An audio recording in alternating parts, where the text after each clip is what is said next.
Moin Leute, herzlich willkommen zurück zu einem weiteren TCG Pocket Video auf meinem Kanal. Wir machen mal heute eine kleine Guide und eine kleine Rundtour mit den neuen EX Starter Decks, die man ja bekommt, seitdem das neue glänzendes Festival Pack gedroppt ist. Also, falls ihr nicht wisst, wovon ich rede, ich zeige es euch einfach mal, ja. Es gibt ja aktuell die Mission, wo man dann ein Ticket bekommt. Wenn ihr dann zum Shop geht, auf zeitlich begrenzte Events, dann habt ihr EX Starter Decks. Und das hier sind die Decks, die man bekommen kann gegen eins dieser Tickets. Jeder Spieler kann nur eins bekommen. Und kurz vorab, ihr bekommt das Deck für immer. Das Deck bleibt euers. Die Karten, die in dem Deck sind, bleiben auch euers. Ja? Deswegen würde ich auch an allererster Stelle empfehlen, geht für das Deck erst, wenn ihr genug Packs geöffnet habt. Ja? Ihr könnt das für 36 Tage lang öffnen. Ich würde wirklich empfehlen, mindestens einen Monat abzuwarten. Ja, macht jeden Monat eure täglichen freien Packs auf und dann schaut am Ende der Zeit, was euch noch fehlt. Ja, je nachdem dann, was euch dann halt fehlt, würde ich euch erstmal empfehlen, vielleicht sogar gezielt eines der Decks nehmen, wovon ihr dann die Haupt-EX-Karte oder die Karten überwiegend noch nicht habt. Ja, das ist so mein genereller Tipp, ja, um das Ganze so ein bisschen strukturierter an das Ganze ein bisschen strukturierter heranzugehen. Ich persönlich habe beispielsweise das B-Boy EX-Deck genommen, weil mir nur noch halt das B-Boy EX gefehlt hat. Ansonsten habe ich alle Karten bereits aus dem neuen Booster-Pack. Ja, so, jedenfalls. Schauen wir uns doch jetzt einmal alle Starterdecks im Allgemeinen an und gucken mal, was die so zu bieten haben. Das B-Boy X-Deck habe ich ja geholt, deswegen kann ich euch das hier schon mal zeigen. Glänzendes Festival und da ist das Deck dann. Das kann man sich dann da auswählen. So, B-Boy EX, meiner Meinung nach eines der gefährlicheren EX-Pokémon aus dem neuen Set. Ja? B-Boy X, 170 KP, 80er Schaden für nur 2 Energie plus, das Geile ist, eine Energie zufällig vom gegnerischen aktiven Pokémon wird abgelegt. Das ist sehr geil. Das ist ein wirklich nerviges Gameplay. Also definitiv einer meiner Favoriten. Wenn wir uns das Deck sonst noch so angucken, man hat hier einmal Mascagato, ziemlich cool gegen EX-Pokémon, ein bisschen schwach auf der Brust, an sich gegen No-EX. Auch ein Nachteil, dass es Stage 2 ist. Ich meine, die Decks sind Starter-Decks. Das muss man auch erstmal sagen, ja. Ich würde die immer optimieren. Aber grundsätzlich ist das B-Boy-Deck relativ cool vom Aufbau her. Wir haben hier die komplette B-Boy-Line. Pinsir ist relativ überflüssig, aber Mascagato ist ganz cool. Haspiror und Schlapphor sind auch relativ überflüssig, aber man hat hier auch einen Rot mit dabei. Allem in allem kein schlechtes Deck. So, als nächstes gucken wir uns doch mal das neue Glurak EX-Deck an. Wo ist es? Also, Glurak EX, richtiges Powerhouse. Wenn es aufs Feld kommt und in der Lage ist, mit dem Angriff durchzuziehen, ist es definitiv ein sehr gefährliches Pokémon, ja. Das ist auch wieder so ein Manko. Hier ist es halt Stage 2. Es kann unter Situationen halt schwierig sein, es überhaupt aufs Feld zu bekommen und. Aber allem in allem ein richtiges Powerhouse. Mark Brandt ist auch ziemlich geil in diesem Deck, weil, wenn das verteidigende Pokémon während des nächsten Zuges versucht, eine Attacke einzusetzen, kann man hier durch einen Münzwurf den Schaden quasi verhindern. Ja, auch nicht schlecht. Paldea Tauros, es geht. Aber ansonsten finde ich das Deck ganz cool, allein weil man hier eine Kopie von Glurak bekommt. Ja, gerade wenn man Glurak halt feiert, nicht schlecht. Ratzfratz, Radikal, Mopex, relativ schwach auf der Brust. Ansonsten die Support-Karten sind meines Wissens nach in jedem Deck relativ gleich. Ja, man bekommt hier zweimal Pokéball, zweimal Eich und einmal Rot und einmal X-Initiative. Ja, also so sieht das Glurak-Deck aus. So, als nächstes Schlickdri EX. Ja, das hier ist quasi ein kleines Dragoran. Es hat quasi dieselbe Attacke wie Dragoran, braucht aber einfach nur eine Energie weniger und auch alles nur von einem Typ. Hat dafür aber auch weniger KP, aber ist ein Phase 1 Pokémon. Schlickdri ist ziemlich cool. Wie gesagt, kann bis zu 150 Schaden austeilen, was schon eine Hausnummer ist, je nachdem, was halt auf dem gegnerischen Feld gerade so liegt. Der restliche Satz an Pokémon im Deck kann sich eigentlich sehen lassen. Tentoxa, sehr solide, wirklich sehr solide. 100 KP, eine Energie, 40 Schaden. Mehr braucht man nicht sagen. Gutes Pokémon. Nigiragi und Herashai. Die Kombi passt gut. Nigiragi bewirkt quasi, dass Herashai keine Rückzugskosten hat. Herashai kann guten Angriff machen, wobei es halt einen relativ hohen Kostenfaktor mit sich bringt. Ja, deswegen ist es so eine Sache.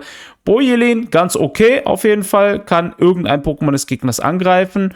Und ja, Ratzfatz Radikal ist einfach mal wieder da. Man bekommt hier Enigmara tatsächlich in dem Deck. Ziemlich gute Unterstützerkarte. Also die allein bringt schon einen guten Mehrwert für sich. Als nächstes das neue Pikachu X Starter-Deck. Ich finde dieses Pikachu ziemlich cool. 150 Angriff, ohne viel Reden und so, einfach Schaden. 3 Energie, ja, man legt die Energie zwar ab, aber ich finde, mit dem Angriff macht man eigentlich aktuell so ziemlich alles platt, was so ein bisschen die Meta dominiert. Ja, die ganzen Palkias sind direkt down, Arctos ist direkt down, Giratina keine Chance, Darkrai keine Chance. Natürlich, solange alle diese Pokémon keine riesige Robe anhaben, one-shottet Pikachu eigentlich so ziemlich alles aktuell, was das Spiel so zu bieten hat. Ja. Schwach auf der Brust gegen Kampf-Pokémon ist auch so eine Sache mit dem Energieablegen, aber in Kombination beispielsweise mit dem neuen Pachirisu kann es schon ganz gut funktionieren, ja, weil man hier nochmal zusätzlich das eigene Pokémon auf der Bank mit Energie versorgen kann. Ansonsten ist das Deck relativ okay, würde ich sagen. Sogar eines meiner Favoriten in Sachen Vorliebenfaktor. Ja, Voltoball, Elektroball ein bisschen unnötig hier, aber nichtsdestotrotz ganz gutes Deck eigentlich. So, als nächstes Giratina EX. Ich glaube, hier brauchen wir gar nicht drüber zu reden. Wer noch nicht meine Videos gesehen hat, schaut sie euch an zum Giratina EX Solo-Video beispielsweise. Das ist definitiv eins der Pokémon, was aktuell die Meta stark aufmischt. Dieses Pokémon ist perfekt, egal ob man zuallererst anfängt im Spiel oder als Zweiter dran ist. Das Pokémon versorgt sich selbst mit Energie einfach sehr, sehr stark. 150 KP mit riesiger Robe 170, 130er Damage. In 2 Runden ist das Teil ready für einen Angriff. Also sehr starkes Pokémon auf jeden Fall. Ja, Giratina, eigentlich mein Favorit, gerade aus dem neuen Pack. In dem Deck hier auch gar nicht mal so schlecht, ja, mit Simsala. Stage 2, ich weiß, aber Psycho-Unterdrückung. 80er Schaden, fügt aber auch jedem Pokémon auf der Bank, welches Energie hat beim Gegner 20 Schadenspunkte zu. Sehr, sehr, sehr nützlich. Dann haben wir hier noch Pantimos. Ich meine, Pantimos ist okay, aber mit dem Münzwurf ist es eigentlich auch kein allzu schlechtes Starter-Pokémon, ja. Also allem in allem ganz gutes Deck hier auch wieder mit dem Support. Pokémon Center Dame passt ganz gut mit Giratina zusammen, weil Giratina sich ja selbst Schaden zufügt, wenn es angreift. Pokémon Center Dame kann es direkt wieder heilen. Jo, als nächstes Lucario EX. Eines der neuesten Kampf-Pokémon mal wieder. Ohne Witz, ich kann nicht mehr Kampf-Pokémon sehen. Ich bin nicht so ein großer Fan von Kampf-Pokémon aktuell. Das Coole ist, man kann hier oben, das habe ich jetzt gerade erst gesehen, man kann die Karte auf eine Wunschliste setzen. Habe ich mir noch gar nicht angeschaut. Und dann gehe ich mal davon aus, ja genau, ein Icon erscheint bei der Wunderwahl. Das ist geil. Was war da? Nun dazu bei der Wunderwahl. Das heißt, wenn man es bei der Wunderwahl dann sieht, ist dann direkt ein Icon da und das hilft einem dann auch schneller die Karte zu bekommen. Sehr nice auf jeden Fall. Naja, nichtsdestotrotz, Lucario X ist eines der neuesten X-Pokémon, auch wieder 150 KP, 100er Schaden, Aurasphäre, fügt auch einem zusätzlichen Pokémon des Gegners auf der Bank 3 Schadenspunkte zu. Sehr stark eigentlich. Kann man nicht bemängeln, ja. Ich finde trotzdem, das alte Lucario bringt mehr Mehrwert im Allgemeinen für ein Kampf-Pokémon-Deck als ein reines Lucario X fokussiertes Deck, aber ich habe mit dem Deck jetzt selber noch nicht gespielt. Das werde ich mir auch noch anschauen. Nichtsdestotrotz, in der Kombi hier, Kikli, sehr stark, ein Schaden, eine Energie, 30er Schaden. Ansonsten die Marshomai-Entwicklungsline, ja, braucht man jetzt nicht unbedingt. Marshomai hier 150 KP. Wenn es extra Energie hat, macht es nochmal mehr Schaden. Ich würde tatsächlich bevorzugen, hier das Marshomai EX zu spielen, anstatt dieses Marshomai in dem Deck. Aber ansonsten nicht schlechtes Deck im Allgemeinen. Auch wieder rot mit am Start. Hier ein weiterer Favorit von mir gerade. Zulord EX. Einfach extrem geil. Macht 60 Schaden Basis. Wenn das gegnerische Pokémon vergiftet ist, macht er einen 120er. Das Teil hat 160 KP, fettes Teil für die Front. Mit Afiti doppelt im Deck beispielsweise ist dieses Deck relativ ekelhaft, weil Afiti kann jede Runde das aktive Pokémon des Gegners vergiften. Wenn man Doppel-Afiti auf der Bank hat, ist die Chance sehr hoch, dass man einen Kopfwurf bekommt und eben das hinbekommt. Und dann einen Angriff mit Zulord, Ende im Schicht. Arbok hier auch mit am Start, ein neues Arbok, vergiftet und macht 70er Schaden. Ich bin trotzdem eher entfernt vom alten Arbok. Das Gute hier ist, man hat das Paldea Felino mit am Start. Gifthieb vergiftet direkt das gegnerische Pokémon.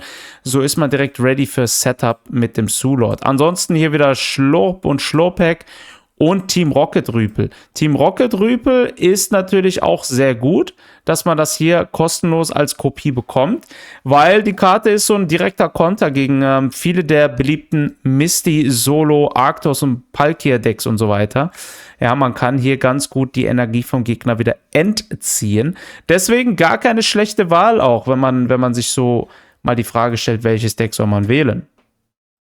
Gran Fogita EX ist natürlich auch eine Hausnummer. 170 KP, macht sehr guten Schaden, kann bis zu 160 Damage machen. Ja, das ist schon heftig. Natürlich nur, wenn der Münzwurf klappt, aber nichtsdestotrotz sehr, sehr fettes Teil. Ja, auch mit 2 Rückzugskosten, alles noch im Rahmen. Ich habe mit dem Deck auch schon ganz gute Erfahrungen jetzt im neuen Ranked-Modus gemacht. Sehr coole Sache. In dem Deck bekommt man auch direkt Monetigo. Monetigo ist quasi die No-EX-Version von Celebi EX, ja. Je mehr Energie drauf ist, je mehr Münzen kann man werfen und je mehr Schadenspotenzial hat das. Ich habe mit dem Deck jetzt schon 7 Wins hintereinander, ohne zu verlieren, bekommen im Ranked-Modus und ist eigentlich mitunter eines meiner neuen Favoriten aus dem neuen Pack. Ich feiere es ja übertrieben. Dann haben wir hier noch, ja, Knatox. Ich meine, ist okay, verhindert einfach den Schaden, aber relativ hohe Kosten. Ja, allem in allem auch ein gutes Deck, da wir hier auch Rüpel von Team Rocket bekommen. Zu guter Letzt haben wir hier Bidifas EX. Eigentlich das beste Pokémon im ganzen Spiel, da brauchen wir jetzt gar nicht diskutieren. Nein, Spaß beiseite. Ja, 4 Energie für 100 Schaden. Relativ schlecht, muss man eigentlich sagen. Es heilt sich zwar mit 3 Schadenspunkten, aber ja, so an sich keine gute Wahl. Vielleicht kann man es gut spielen mit Dialga, ja, Energie draufpacken. Damit könnte es schon ganz gut klappen, muss ich mal testen, aber im Allgemeinen würde ich das hier als schlechtestes Deck abstempeln. Wir haben hier zwar Knuddeluff heilt auch das aktive Pokémon, aber ja, das ganze Deck hier wirkt ein bisschen nicht competitive genug in der aktuellen Meta. Mopex auch relativ unnötig, macht zwar während deines nächsten Zuges fügt es halt zwar mehr Schaden zu, aber auch nur 40. Ja, mit 80 KP in den meisten Fällen ist es dann schon down. Wir bekommen ja auch wieder Pokémon Center Dame. Also man kann ein reines Heal-orientiertes Deck bauen, womit man sich viel heilen kann. Wäre nicht schlecht, kann man mal testen, aber ansonsten wäre das hier das schlechteste Deck aus dem Bündel. So, damit können wir ja mal zum Fazit kommen. Also, was ist denn meiner Meinung nach das beste Deck oder welches Deck solltest du oder ihr unbedingt wählen, sofern ihr die Karten dafür auch noch nicht habt? Ich würde an erster Stelle erstmal sagen, nehmt das Deck, was euch am meisten gefällt in Sachen Pokémon, ja. Wenn euch Pikachu gefällt, nehmt Pikachu. Wenn euch Lucario gefällt, nehmt Lucario und so weiter. Das Spiel, man soll Spaß haben, ja. Wenn ihr jetzt Ranked spielt, jeder x-beliebige Dude spielt schwitzige Metadecks, so richtig am Schwitzen. Du merkst schon physisch, wie seine Schweißperlen runtertropfen und sein ganzes Handy voll nass geklatscht ist vom Schweiß. Also ich meine, ich bin echt so ein boah, nee, das ist mir schon so anstrengend mittlerweile. Ich kenne das ja von Yu-Gi-Oh! Und von ganz vielen anderen Spielen. Das ist ganz normal. Aber so ist das halt, ne? Und wenn man dann immer auch nur das nimmt, was am stärksten ist, dann hat man irgendwann das Phänomen, dass man vielleicht keinen Bock mehr hat. Deswegen würde ich immer empfehlen, an erster Stelle sollte der Spaßfaktor sein. Wenn euch aber wichtig ist, welches Deck am stärksten ist, dann wäre ganz klar die Aussage Giratina EX, weil Giratina den meisten Mehrwert bringt, oder Zulord. Zulord und Giratina EX, das sind so die beiden, die ich aktuell am allerstärksten im Spiel sehe. Und danach würde ich dann Schlickdri mit aufzählen. Schlickdri ist auch Wahnsinn, wenn man mal so ein Ranking aufstellt. Das sind die Top 3 Decks. Also Giratina X, Zoolord und Schlickdri X. Das sind meine 3 Empfehlungen im Allgemeinen. Bibor würde ich eigentlich gerne mit Schlickdri zusammen auf Platz 3 packen. Ja, ist aber halt wieder ein Stage 2 Pokémon, was so eine Sache ist. Ja, das schwächt sie so ein bisschen ab. Aber nichtsdestotrotz auch eine sehr starke Variante. Ansonsten, wie gesagt, die anderen Decks sind nicht schlecht. Aber es sind nur Starter-Decks. Sie sind sehr suboptimiert. Man will ja immer 2 Kopien von einem EX-Pokémon haben in einem Deck. Deswegen würde ich auch dringendst empfehlen, die Decks alle umzubauen. Falls ihr nicht wisst, wie man sich gute Decks baut, ich poste fast täglich irgendwelche Deckvideos. Ja, schaut auf meinem Kanal rein. Ich habe da 1 Million Decks gefühlt schon. Es kommt immer mehr. Immer weiter, immer weiter. Aber wie gesagt, das ist so meine Empfehlung. Also an erster Stelle Giratina, sonst Zoolord, sonst Schlickdri. Ansonsten irgendeins der anderen, was euch halt gefällt. Ja, das war's von mir. Schreibt mal gerne in die Kommentare rein, was ihr von dem Ganzen haltet. Welches Deck habt ihr gewählt oder welches Deck wollt ihr wählen? Schreibt gerne rein. Ich bedanke mich wie immer fürs Zuschauen. Vielen Dank. Bis demnächst.